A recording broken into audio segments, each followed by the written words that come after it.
morning, grinders. Welcome to DFS pregame show here on RotoGrinders. I'm Jordan Cooper, aka Blender HD, if you want to follow me there on Twitter.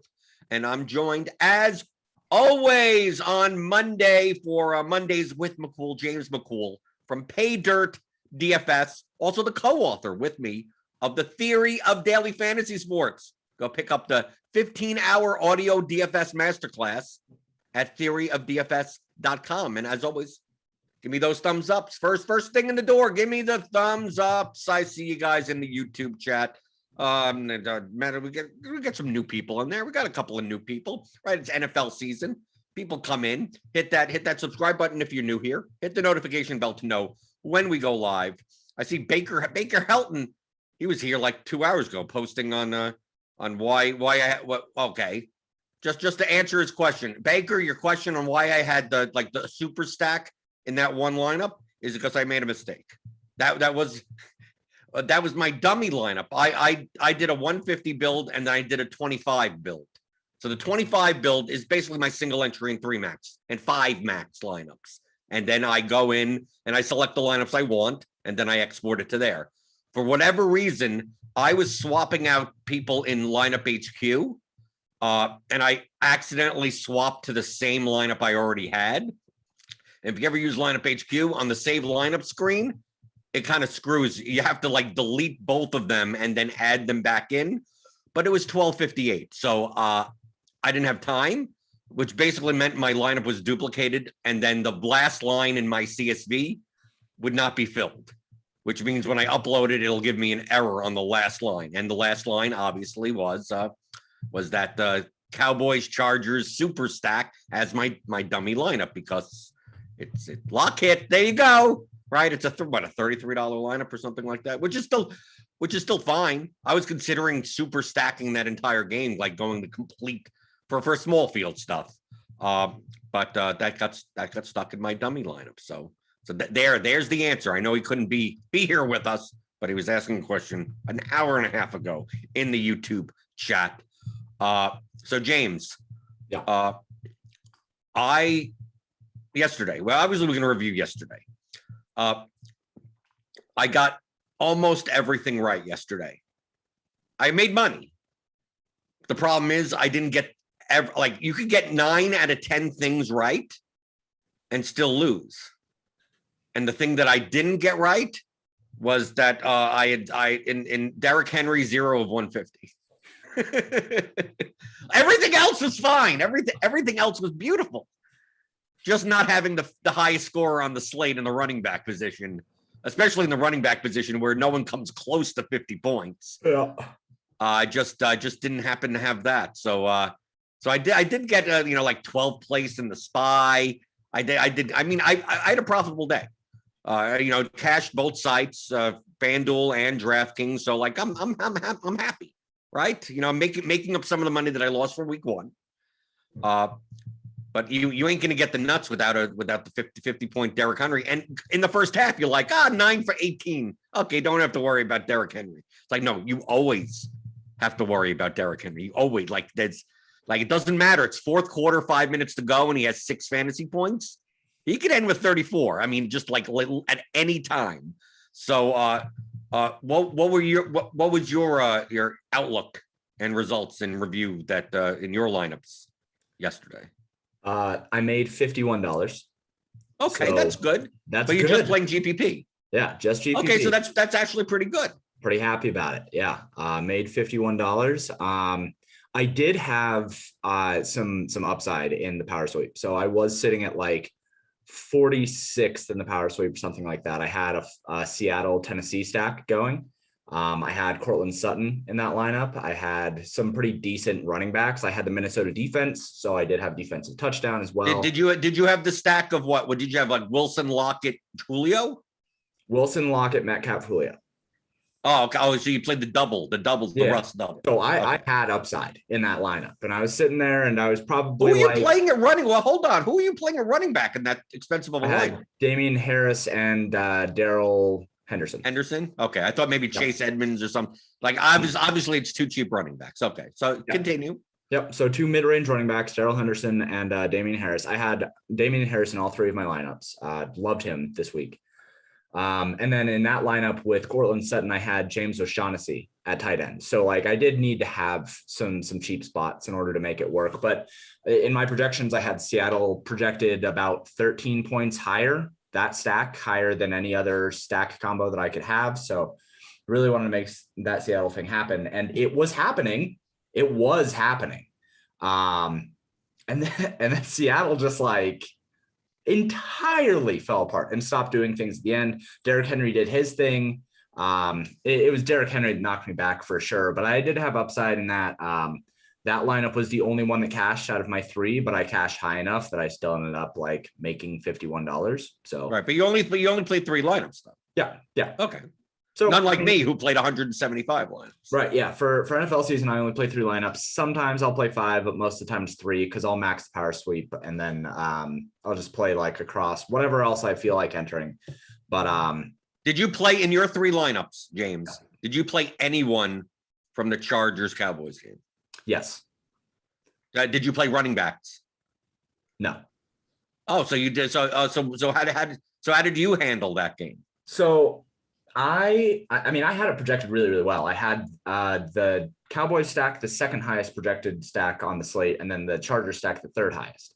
So like when they're that high, I don't usually go out of my way to get away from them. And I knew because my Cortland Sutton projection was just ridiculous yesterday. I had him projected like 26 fantasy points or something.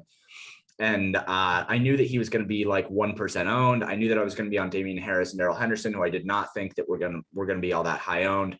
I liked a lot of kind of like ancillary outside stacks. I faded Najee Harris. So that was like, I was fading spots outside of that I didn't have projected very well. I faded Cooper Kupp, rip me.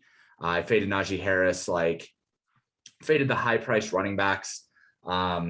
So I had enough to where I did have a Chargers stack that ended up doing, obviously terribly, but I had Cortland Sutton with DJ Chark with it with, I think it was that lineup. I might've had Nyheim Hines with Damian Harris.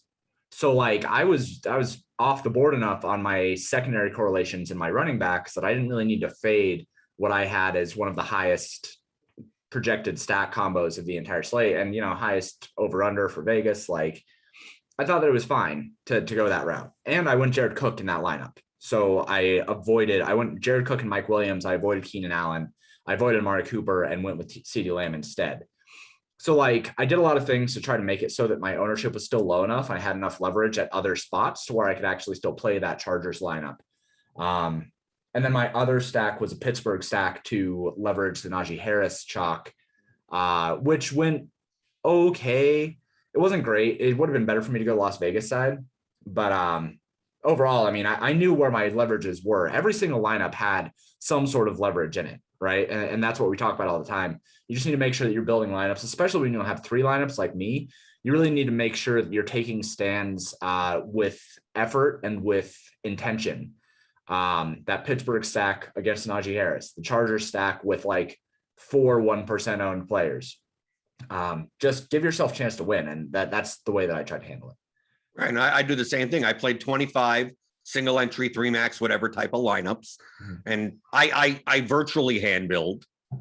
I mean, essentially I pick lineups out of lineup HQ. I run. It's like, okay, how many of this do I want? How many stacks of, Ben Roethlisberger do I want? And then go through, run 50, right? With the right configurations, with the secondaries and everything, and then look through them and go, what do I want? Oh, I'm getting too much of this guy. Like I'm not going to continue to play lineups with this guy, and do something and then pick and then save. And then you do that. So it saves the time of me having to tap through. And like, I want to look at whole lineups, but yesterday, in my 25 single entry 3 max, whatever type of builds, I played none of no Dak stacks, no Herbert stacks. And I think I had Amari Cooper in 2 lineups. I did play Zeke and Eckler in a couple of them. So I played the running backs because they were going to be lower owned than anyone else. Mm-hmm. I mean, if we take a look here, Eckler, across the board was under 10%, 8%, 7%, 7%. And Elliott was owned. Okay, Elliott 15-ish, 16-ish percent. I just figured that the way that the wide receivers in that game bust is because of the running games. Right. So I don't mind, especially since I still need to fill the running back spots because I'm playing a stack of another game, and I'm not going to play the running back in those stacks. So, I went to the two other games, but the qualifications that I need for the stack, especially in small field, single entry type of stuff, is can I get the quarterback and 2 pass catchers for like under 16,000? Like I need this. Like I don't like doing unless it's really small field. If we're talking about 300 people, I don't mind the double stack for Russ. I don't mind playing both Lockett and Metcalf at 7K. Like I don't mind that because you don't have to be perfect. You only have to be 300 people. But once we start getting past 1,000, 2,000, 5,000, the largest was 5,000. So I mean, it's not the Millie Maker. It's not the slant. I always want to find like if I'm playing Russell Wilson, it's with Gerald Everett in it, right? It's one of the 2 main receivers and then him in the tight end spot. Kyler Murray, like basically Kyler Murray and Tom Brady fit that bill more than anything else. So Kyler Murray, like I even said on the Advanced Sports Analytics show, you don't have to play with DeAndre Hopkins because he's a rushing quarterback. So I played lineups where it's Kyler Murray and Rondell Moore. I played a lot of AJ Green. And thank God he got he would have been better to have more, but he got a touchdown. He got there, man. 13 points for 3,700. So I mean, whatever, 2 points less than DeAndre Hopkins. So I was playing a lot because then what I would do is play Murray plus cheap wide receiver, and then I could run it back with Justin Jefferson, right, on the other side. But I also played Murray plus Hopkins and then run it back with KJ Osborne. So like, it's since I'm making those configurations, like if the run back is cheap, then it makes the whole kind of game stack palatable from an expense perspective. The problem with the Seahawks game is that like all the run backs on the Titans are expensive. And then if you stack it with Tannehill, which saves you 1,200 at quarterback, well, it's still you're still playing Metcalf or Lockett as the run. I mean, like, so it ends up being, to me, the price. I still played plenty. I still played Russell Wilson. And out of the 25 lineups, I played three Seattle. But the main targets on the slate that I wasn't going to play the Chargers game was Tampa Bay with Tom Brady, Kyler Murray, and Josh Allen. Like you name those 3 quarterbacks, right? And then alongside Russ, obviously, you go, well, these guys could put up 35 points any game. Like Brady could throw for 300 plus with the weapons he has. And then the other thing, Josh Allen, I mean, Buffalo Bills throw the ball a ton, right? And then the Josh Allen stacks fit that parameters also. Diggs plus, and then the Sanders or Beasley are both under 5K. And I run it back with Jalen Waddle, right? Mostly Jalen Waddle and some Devontae Parker. And it's like, okay, that makes sense. And then the game I took a flyer on was the Raiders Steelers game. I played a couple of Ben, because more likely that the problem is with the Raiders is that I want to double stack Carr, and then I have to use Waller, and then it's just a matter of Ruggs, Edwards, Renfro. There's just a lot. How many? Either I have a preference, or how many lineups do I need to make it to do this correctly? Like in my 150 build, I played like 4 or 5 Carr lineups, but it was like one with Edwards, one with Renfro. But out of 25 in my single entry builds, how many Carr lineups do I want to play? I played 2, right? And then on the Ben side, it's much easier because Ben you could just pair with 2 of the pass catchers, and they're both like 6K, where Chase Claypool's 5,600, and then you run it back. Then you could run it back with Waller. I run it back with Kenyon Drake. You fill the running back slot. I don't mind with the run backs and running back slot if they're pass catching, heavily, Chase Edmonds types, like Kenyon Drake, someone that's going to catch 5-6 passes out of the backfield as a primary role. So I played a bunch of those. But I mean, I think I played a Jared Cook, Zeke Elliott lineup, right? Like that, I just was trying to just like this. To me, it was the easiest to just avoid the Chargers Cowboys game. And then I was playing Najee Harris and Chris Carson in line, right? Like I was playing the two chalk running backs in a lot of lineups because why not? I'm not playing any of the game that is going to be completely overowned. And the lineups that I didn't play them, I would play like Darrell Henderson, Damian Harris. Like I wasn't paying up, or I was playing Zeke or Eckler or something negatively correlated to that.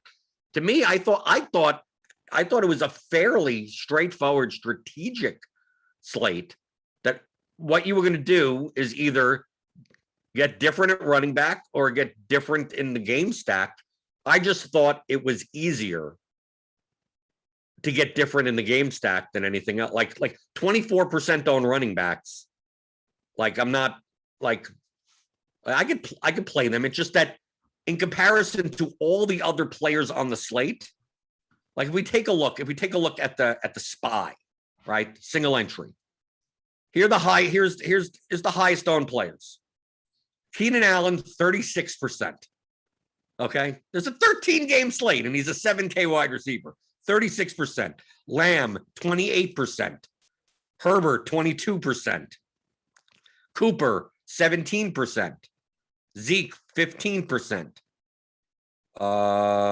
Dak Prescott, 12%. Mike Williams, 12%. So Dak, 12, Herbert, 22. A third of the lineups are a stack in that game on a 13-game slate. And more than a third of the lineups have Keenan Allen in those lineups or as one-offs. Then you have Noah Fant at 20%, Cooper Kupp at 18%, Najee Harris 28%, Chris Carson 19%. To me, like if I just remove the ownership of Keenan Allen, CeeDee Lamb, Amari Cooper, and then like Dak Prescott, like the Mike Williams, like okay, now build your lineups. It's like you can build any there's so many. There are other games with high totals. It's not like this was a 56 total game and like the next best total was 47. Like all the games in the late window were good, right? So I just thought it was fairly straightforward I thought you got more leverage by fading the stack than fading the chalky running backs. The only problem which I brought up on the ASA show was, and I solved it yesterday. I just decided on something yesterday, is that are any of the pieces in the game worth playing if you don't have the game stack, when they're chalk already? Me personally, that's why I just I could play Zeke, I could play Eckler, right? I could do something like that, but how do any of these other wide receivers how did any of these guys have a 30+ point game without the game stack being the winner? It's much more likely. So it's so just exit out and move on to my net and play my Kyler Murray stacked and Tom Brady plus Mike Evans plus Gronkowski. Okay, there you go. Or Antonio Brown. The problem with the Tom Brady stuff is that you got to pick the right receivers also. And that's why out of the 25 that I had 7 of them, right? 7 of those, 7 Buffalo, 3 Seattle, 3 Arizona, 3 Pittsburgh, 2 Las Vegas, 1 Rams, right? Having a Cooper Kupp, Tyler Higbee lineup. Who did they play? I don't even remember. The Rams played the who? Colts. Oh yeah, and then Michael Pittman. I had a lot of those. I thought I was king shit after the first games in the slant and in my 150 build for the slant. Like I was under on Kupp, but where I had Kupp, I had Michael Pittman. There you go. Or Zach Pascal, but Pascal didn't do that bad. He caught a touchdown. So I had a lot of the secondaries. I didn't have many Stafford stacks, but like you said, if you were building 3 lineups and you wanted to build a Cowboys Chargers game stack, you knew that you had to get really different in the other spots. And in the slant, I still had. If we take a look at the stacks, I brought up some people here. Right. I still had, 4% Dak, 5% Herbert. Right. But way under. Right. But we take a look across Hog Lawrence, who is there you go. Hog Lawrence is in the chat. I brought up some RotoGrinders guys. Right. Me, Cheese, Head Chopper, Brian Jester, who's on the Tourney Takes podcast now with Kirk Dees, and then some chat regulars, Nerdy Tanner, Hog Lawrence. Hog Lawrence just says, screw it. Play 0. No Herbert, no Prescott, no Wilson. Played Kirk Cousins and Ben Roethlisberger and Derek Carr like it's 2014. I love but that. Also Tom Brady. Same thing. John Brady, Josh Allen. Same thing. Brian Jester, 0 Brady. But he did play. He did play a lot of Prescott and Herbert there. So, but wouldn't you agree, James, that if you were to just X out that game, you could have built virtually any lineup you wanted and be perfectly fine? Is it just a lot of people are just too scared to do that? Yeah, from a leverage standpoint, absolutely. But you say, I know what you're going to say. You're going to say that it projected the best out of all the games. And I'm going to say that did it project enough past the other 2 or 3 other games, that 4 or 5 other games, that it was worth like 4 times as much ownership? No. And that's what I'm saying. From a leverage standpoint, absolutely. That makes sense.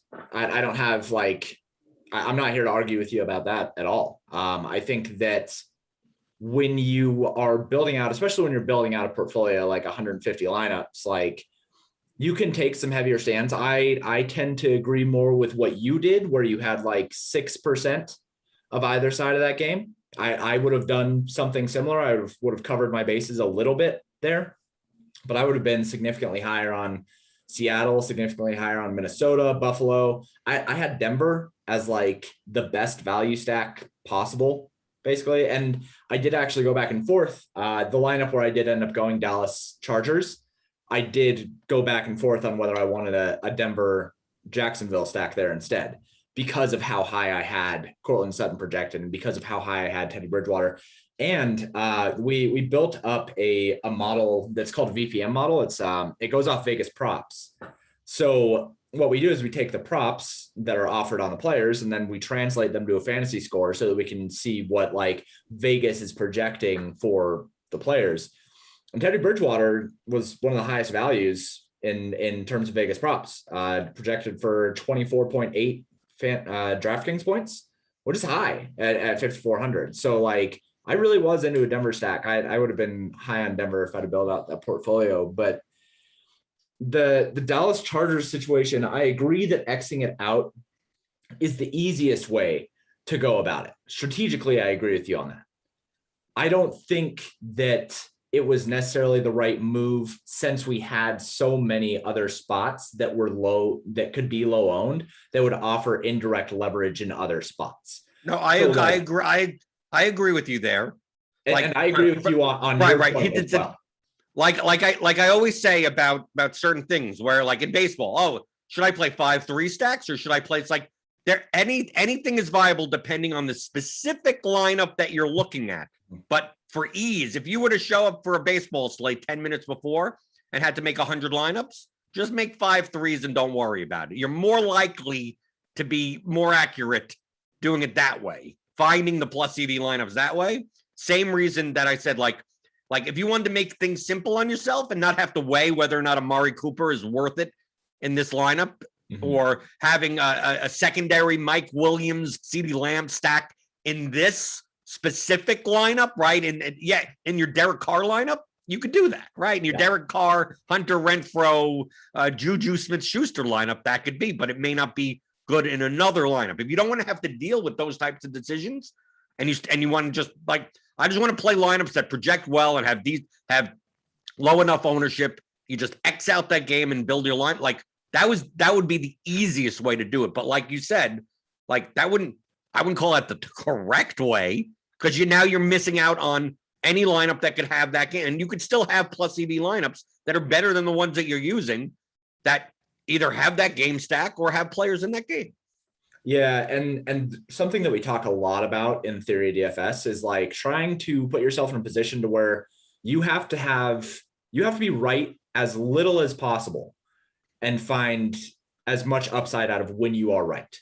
So like crossing out those games makes it so that you're limiting the amount of things that you have to be right about. right? And that's something that we talk about a lot, especially when it comes to things like NFL. I mean, specifically like PGA is the ultimate example for me, where like since it's just a giant parlay, the less things that you have to be right about with PGA, the easier your life is going to be, which is why I think the people who dive like a million stats deep on PGA, it's just like you've given yourself a million things that you have to be right about now. And like, I don't know about that, man. I'd rather just go off Vegas. So things like that, make it so that you have to be right less often and get a lot of money when you are right those few times. And that's the best way to play DFS.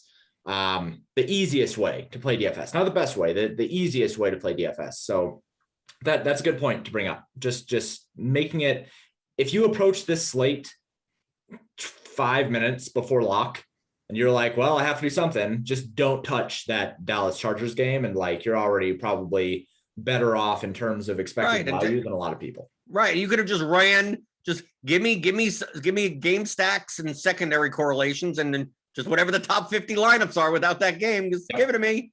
And like that would have been perfectly fine to do.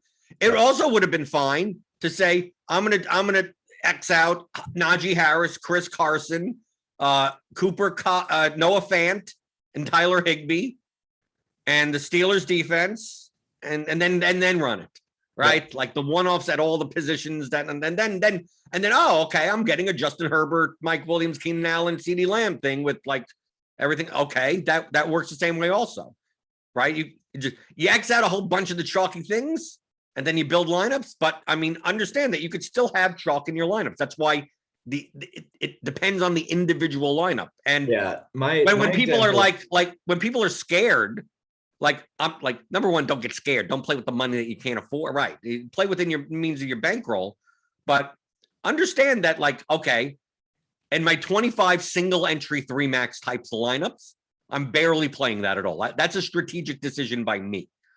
But in the slant, I'm still having some, I can still find some lineups because obviously I need to beat like 70,000 people in that. Okay, so I'll have diversification there, but also realize I'm playing cash games, and my cash lineups on both sites, like half the lineup is from that game. So like to me, it's like, well, if this game goes off, my GPP lineups are dead, but I'll be fine. But I'm going to be profitable because my cash lineups are likely going to be good.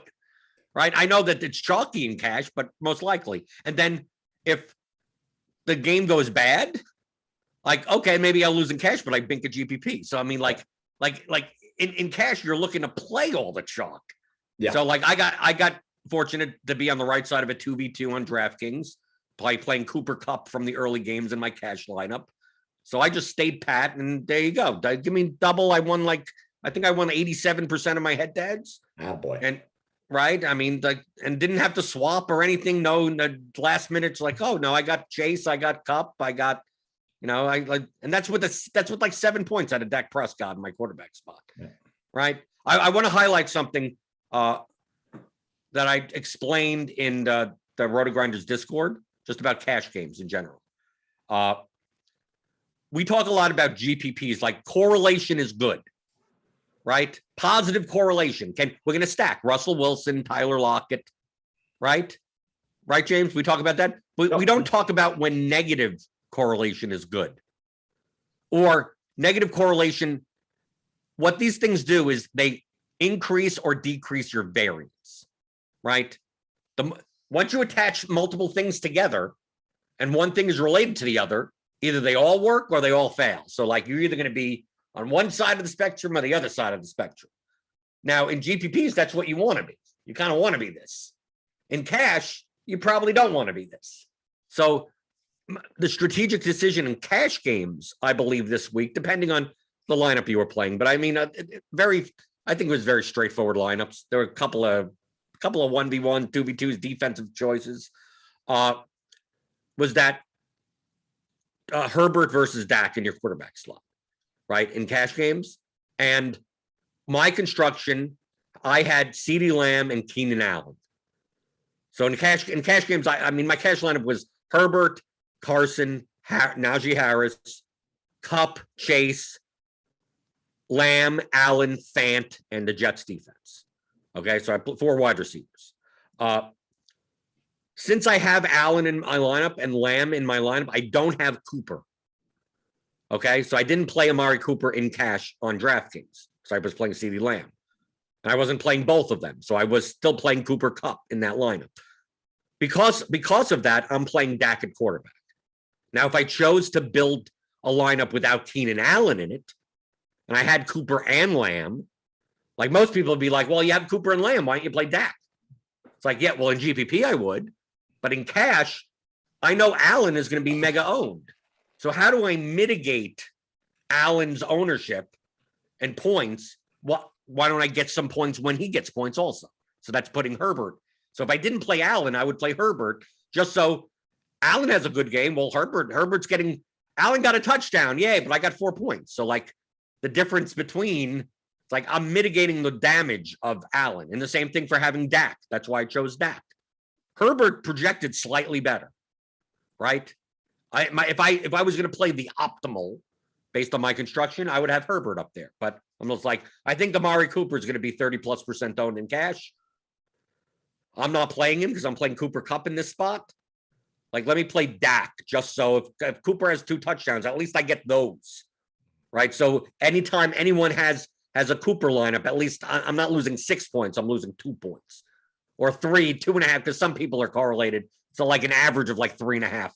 I know we don't talk that much about cash games on this show, but that highlights like correlation is neither good nor bad, right? Negative correlate. Oh, you don't want to play negatively correlated players in your life. Well, that doesn't mean they can't both go off, right? Darrell Henderson had a good game and Cooper Kupp had a good game, right? If you tell me a team scores 49 points,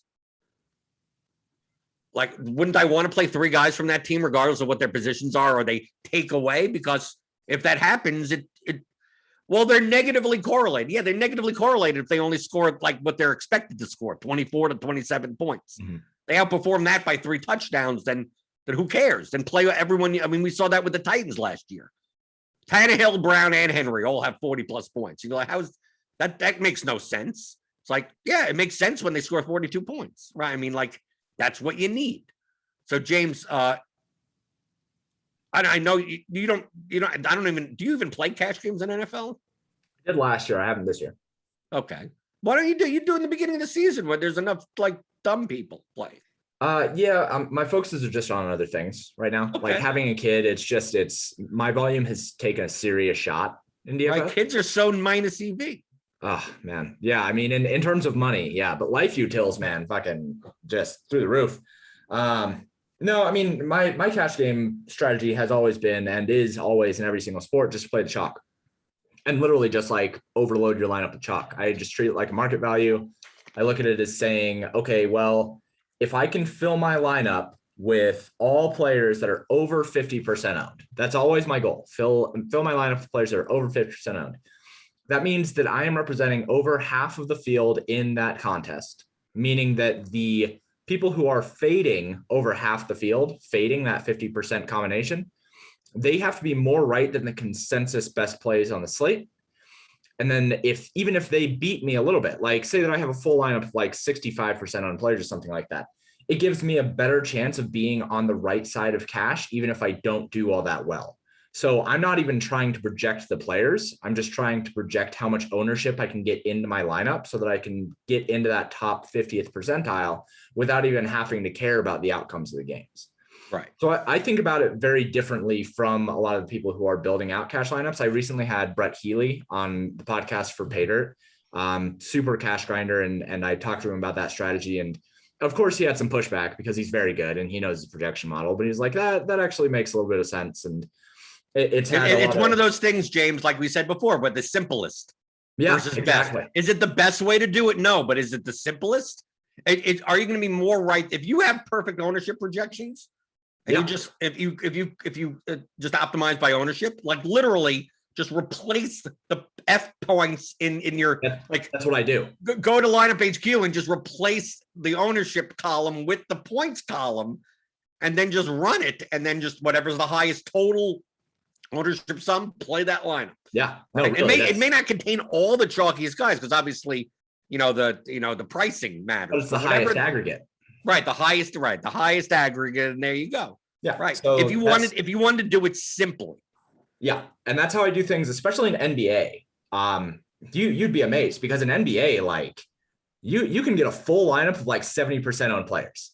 It doesn't even matter anymore what you do with those players because you're already plus EV for the contest. You're already like having a median at that point of like a 60th percentile plus finish.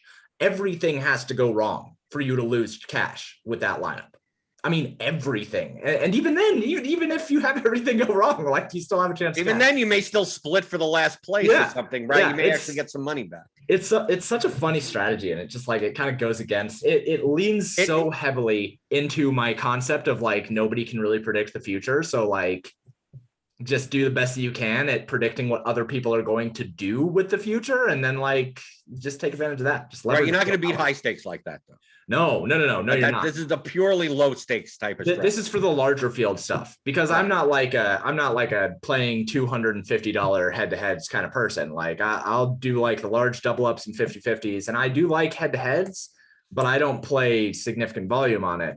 But this strategy works very, very well if there's a larger field. I mean, if you're dealing with a field of like 50 to 100 people, just play the ownership game, man. Because you're not trying to finish. The reason why this works is because you're never trying to finish first, ever in cash games. Like so, like just in a head-to-head, you will. We're talking about double ups. Hey, James, we got new people for NFL season. We got new people. I always have to dumb it down to like, what do you mean you don't want to come first in a head-to-head? We'll get that. We'll get that comment in the YouTube chat. So I need to clarify it. That's fair. All right. Well, yeah. I mean, in these large field stuff, like you don't care about coming in first. So don't build lineups that have first place equity. If you have a lineup that is filled with 60% owned players, like you're never gonna take first unless you split it and you have like a 20-way tie for first. But like you're very likely to finish in the 45th to 25th percentile or something like that. So 60th to 70th to 85th percentile. Yeah. So just like you'll stick there and that's fine. And that's all that you need to do in cash games. So that's my general strategy. I have not been playing cash for NFL just because of life things. But I do really enjoy it. And last year I was really successful. I had a 70% win rate in cash games last year, just using that strategy. And it's because I play those lower stakes and I don't have to worry about beating very, very good cash game grinders like Brett Healy and like yourself. And right on Draftkings, I can't play the contest under $5. Well, I play the 5, I play 10, I play 20. I play those. You play the when it is 5,000 single entry double. Yeah, of course. Yeah. And head-to-heads. I had a 70% win rate in head-to-heads doing that too. Right. Your strategy is based on letting everyone else make the mistakes. Exactly. That's it. That's all. And that's what my strategy used to be also. But when you play higher stakes, people don't really make that many mistakes. You kind of have to push your little edges here and there. Yeah, absolutely. Joe Trafficante in the YouTube chat. Winning lineup in the $50 single entry had Rondell Moore and Vikings D going against each other.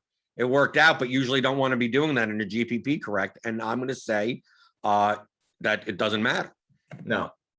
Points allowed. Defensive ceilings have nothing to do with points allowed. If anything, opposing wide receivers and the defenses probably have positive correlation. The Vikings, I had the Vikings in 2 out of my 3 lineups, and I had the Colts in the other one. And both the Colts and the Vikings scored over 10 fantasy points, and the Vikings gave up like 34 real life points. Doesn't matter. Right. Seal it. Remember, for the median, you have to understand. I mean, this is very important.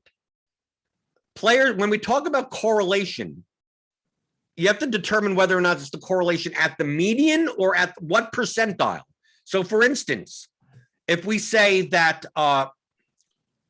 like Kyler Murray and DeAndre Hopkins at their prices are very correlated at the median. Like I think their correlation is like 0.44. So when Kyler Murray has a 60th percentile outcome game, it's more likely that Hopkins has a 60th percentile outcome game. But when Kyler Murray has a 90th percentile outcome game, the correlation to a 90th percentile Hopkins game is negative, right? Because if Kyler Murray has a 40-point game, it's 2 rushing touchdowns, multiple, like he's not just going all, like Adams and Rodgers may have that, right? But not Hopkins with Murray, right? Because Rodgers could throw to Adams like 700 times and he doesn't care. But Kyler spreads it out and rushes the ball in and anything like that. So while they're correlated in the 60th, but for ceiling, for ultimate super ceiling, like, yeah, when Kyler Murray scores 40 points, DeAndre Hopkins has 25, which still may be fine. It still may be fine, but probably not going to be 45, not going to be 200 yards and 3 touchdowns, because Kyler Murray is going to be poaching some of these touchdowns, rushing the ball for his ultimate ceiling. So for defenses, just like running back and defense, a lot of people play running back and defense. They're correlated at the 50th, 60th percentile outcomes. At the 90th, they're not, they're almost negatively. I think they're negatively correlated at the 90th percentile outcomes, because the 90th percentile outcome of a defense is like pick sixes and special teams returns, where they're not getting the ball back. They're just they're getting a touchdown and then giving the ball directly back to their opponent. So having Rondell Moore in the Vikings D for their 90th percentile outcomes is actually probably positively correlated, because the Vikings D would have to, 5 sacks, a fumble recovery, a pick 6, and then the Cardinals have to throw the ball a ton, and Rondell Moore has 8 targets. I mean, like, you have to think in those terms. People use these defenses and are like, oh, I'm going to play this D because they're not going to give up many points. It's like, was that? I don't even care. I don't care what I'm playing the Buccaneers D because the Falcons are bad, not because the Falcons 0 points. I don't care about points a lot. Yeah, sure, you get the shutout. Who cares about it? It's like in baseball. The equivalent of that in baseball is like, I'm gonna play Zach Greinke because he's gonna limit damage and get 2 strikeouts. It's like, no, ceilings on pitchers come from strikeouts. I'll take Robbie Ray instead, right? Robbie Ray, yeah, he may walk 2 guys and give up 3 home runs, but with 11 strikeouts, I'm going to score more points, right? So is that something that you see a lot in especially when you build GPP lineups? To me, people overthink these defenses. Number one, because they're so variant, first off.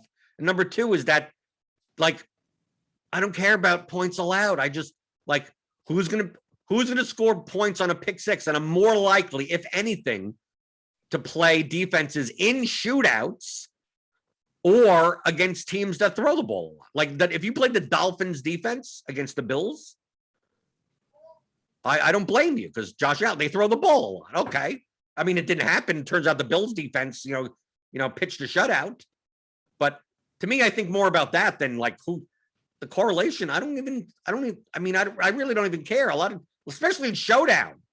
You know how many people don't play the defense of the team? Like, dude, I want 2 pick 6s, and then the other team has to chuck the ball. Like, those lineups are absolutely viable. Yeah, I treat defense pretty much the exact same way that I treat goalies in NHL.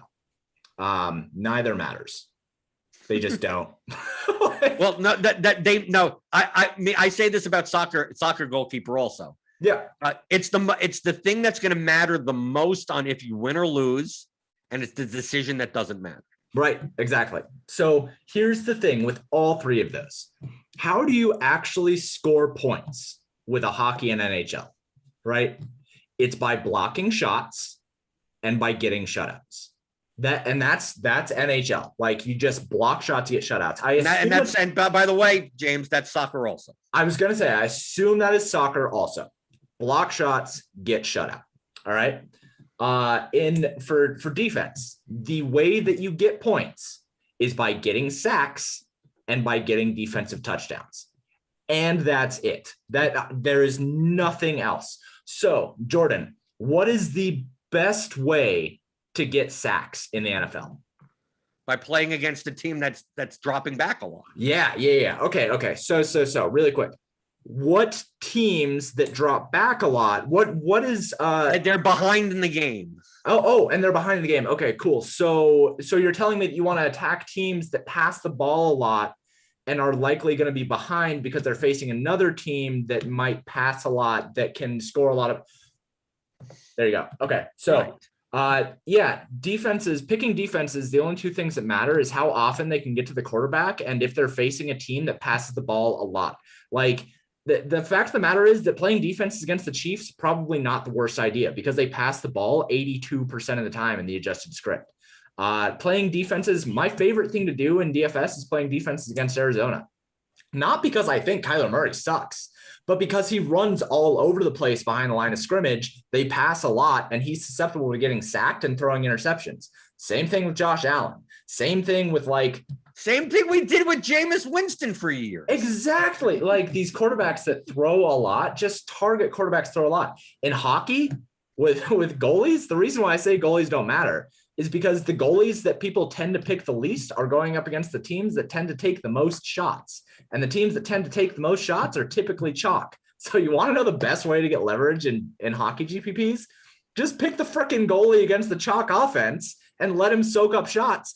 The average goalie, every goalie in the league has between a 90 and 93% save rate. You're telling me you care about 3% save rate for your 3,000? I think it's more the fact that they're trying to get the shutout. Right, but if you get 40 saves, right? But it's the same thing in soccer where a lot you either pay up for the biggest favorite and hope to get the win in the clean sheet, or you go down to the worst goalkeeper, the goalkeeper of the biggest underdog, and hope that he gets 6 saves. Yeah, and a lot of times, and that's why the tilting thing in soccer is that, okay, I'm going to play, it's Man City versus who, God knows who, and Ederson is 6,000. And then that God knows who team, the goalkeeper is 3,500. Man City win 3-1, right? The winning goalkeeper only gave up 1 shot, 1 goal, right? The losing, right? Because Ederson, they won. So that's 3 points. So that goalkeeper got 3 points. The underdog goalkeeper who gave up 3 goals is sitting there with 3 goals, 8 saves, and he has 10 points, right? That's, I'm assuming it's very similar to NHL DFS, that type of tilting thing of like, if your high priced goalkeeper doesn't get a shutout, you might as well have played the cheapest goalkeeper on the slate. So like, defense, if you play a super expensive goalie against a team on a team that has a very good defensive front, and so the other team can only get off 13 shots, he got the shutout, but he only had 13 saves. And if that team only wins 1-0 and they rallied off 38 shots, you got outscored by the other goalie. So things like that, people just don't think. People think very conservatively when it comes to these very variant positions. Would you agree with that? People think very conservatively. Absolutely. So when they think conservatively, they're like, man, we got to take the defense or the goalkeeper that's going to allow the least points scored. But I think that, James, I think the reason why they do that is because it makes sense from a real life perspective, right? But not in a fantasy perspective. But you're not playing to the scoring of the site. I mean, when you're taking a defense, the reason why I took the Vikings defense in 2 of my lineups yesterday is because the Cardinals can throw constantly and Kyler can make mistakes.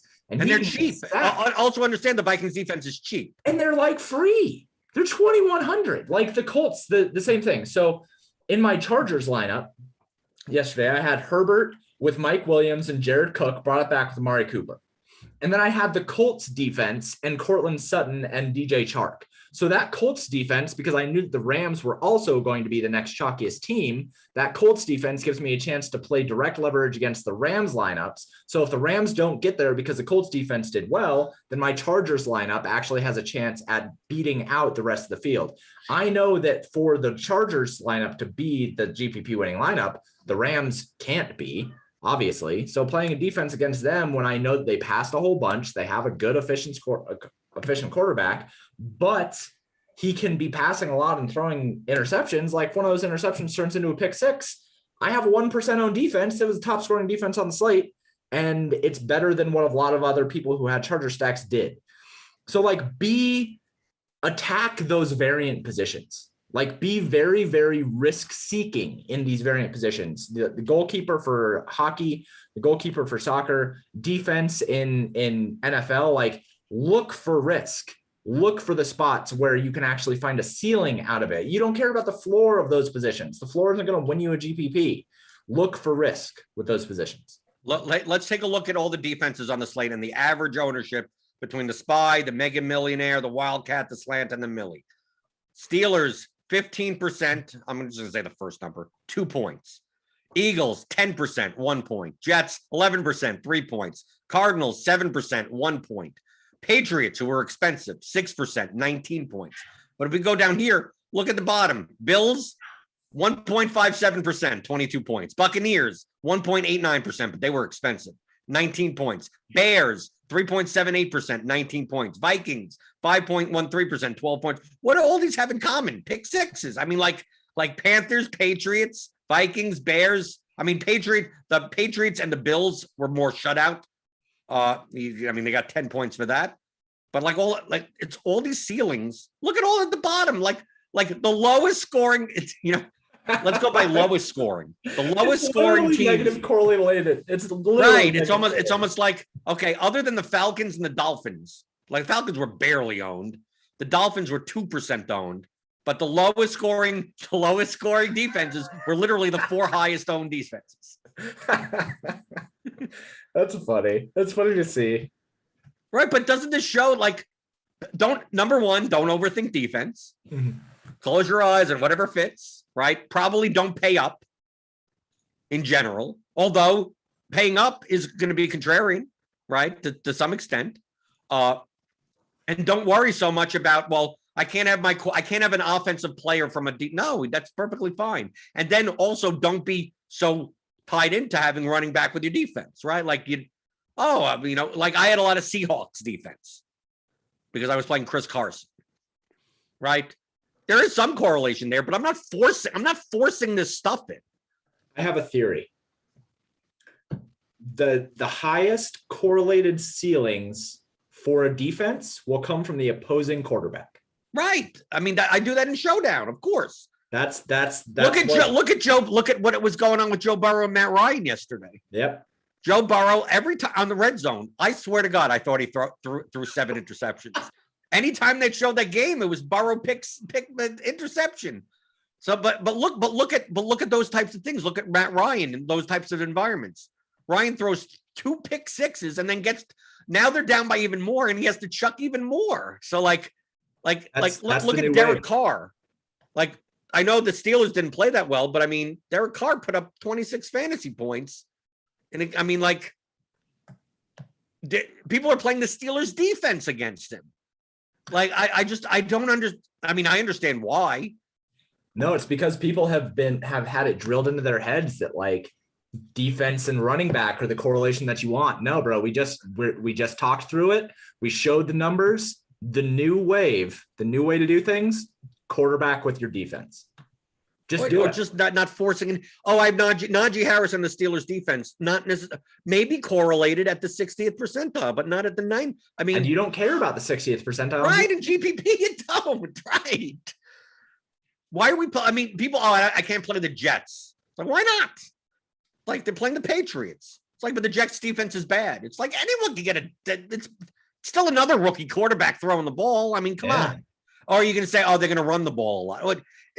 A fumble recovery. It's just the defense is so variant on a week-to-week basis. People overthink. I mean, I literally don't care. I mean, in my large field 150 run, I don't want to have more than 10% of anyone. I used to do that. Right. 150, I would just limit every defense at 10%. Right, and just whatever fits. Just there you go. 8%. I mean, whatever. Just whatever the hell fits in lineups. Yeah. Just throw it in. I really don't care. Doesn't matter. Right. It doesn't matter. If you think about it, probabilistically as well, the average interception rate in the NFL is around 2%. Right. So if you think about it probabilistically, if 2% of the passes in any given game, we'll say like 25 pass attempts, right? If 2% of those end up being intercepted on average, then no defense should end up being over, what is that? Like 6%, 5%, 6%, something like that. Well, 25 passes in a game is kind of low. Well, yeah, I mean, I just like gave a ballpark number.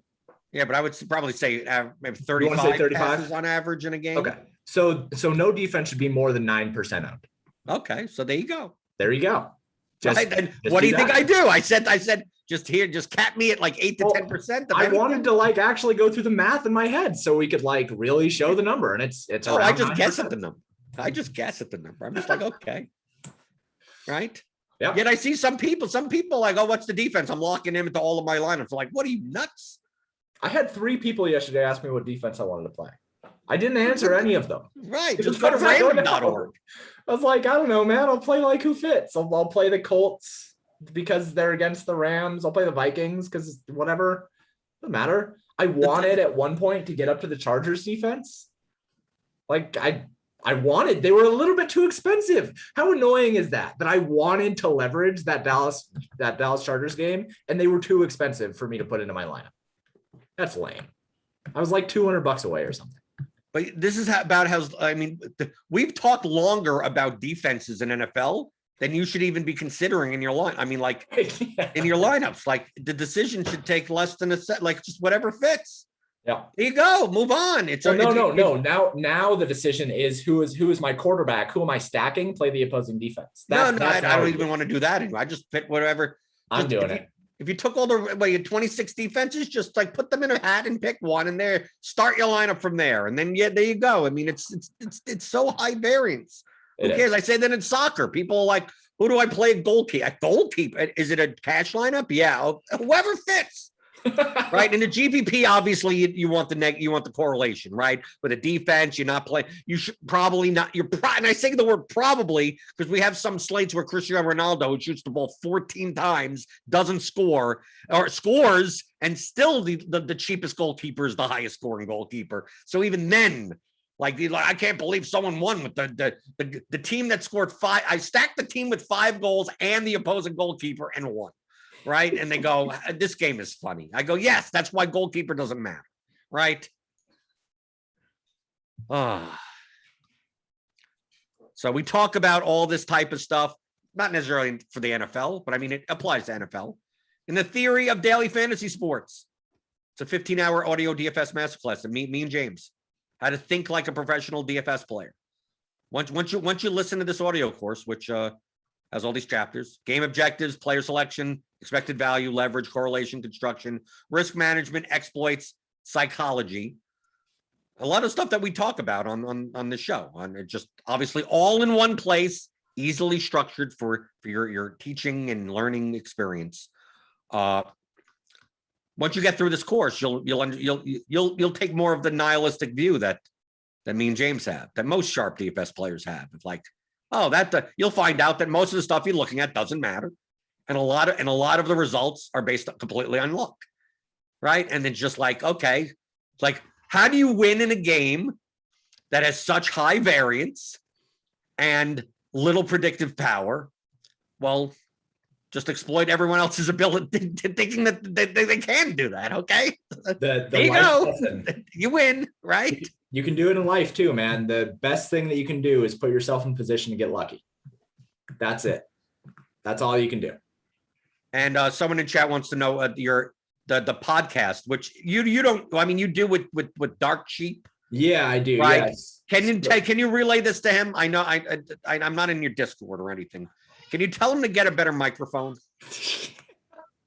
Yeah, he's working on it. So like the problem was that he you know how they changed the new USB to like USB-C now or something like that? Tell him to get a better computer then. What the hell? I agree. But he doesn't have the USB-C yet. And so like he wasn't using his actual mic, he was using his phone mic, and it's this whole thing. But I agree. Yeah, it's called Don't Follow the Herd. It is actually Dark Sheep's podcast from back when they had DFS Academy. I'll respond to you on Twitter. I think you just asked me that on Twitter. I'll respond to that for you, or I'll post a link. But he's gonna be doing that once a week or something with different people or whatever. Yeah. We record every Wednesday. It's usually up Thursday. So this next week, I think we have Derek Carty on, and then the week after that, or maybe it's Ryan And we have Derek Hardy coming on soon. We have Ryan Hodge coming on soon. We'll have a couple other guys from the industry coming in the next couple weeks too. Right, not me though. Now, I was going to ask if you wanted to be. I'll be on anything. What is it? Are you going to charge me $50 to $100? Oh yes, you're right. I'm going to charge. I got to charge money to be on podcast now. I didn't realize we could do that. I didn't realize that's the new thing. The new thing things to charge from this money week. to be on podcast. Charging to be on podcasts and playing defense against your quarterback. Right there, you go. The new trend in the industry. So paydirt_DFS on Twitter. You got your domain name figured out. You got your WordPress site up, right? Paydirtdfs.com. It's all working. The subscription. No more ghosts. No more ghost.io bull crap, right? The paywall is working. That site is still up until the end of the month, just for people who have not transferred over yet. But yeah, paydirtdfs.com. I still don't have an about page, but like, bro, I'm getting there. So we'll get it completed hopefully by NBA season.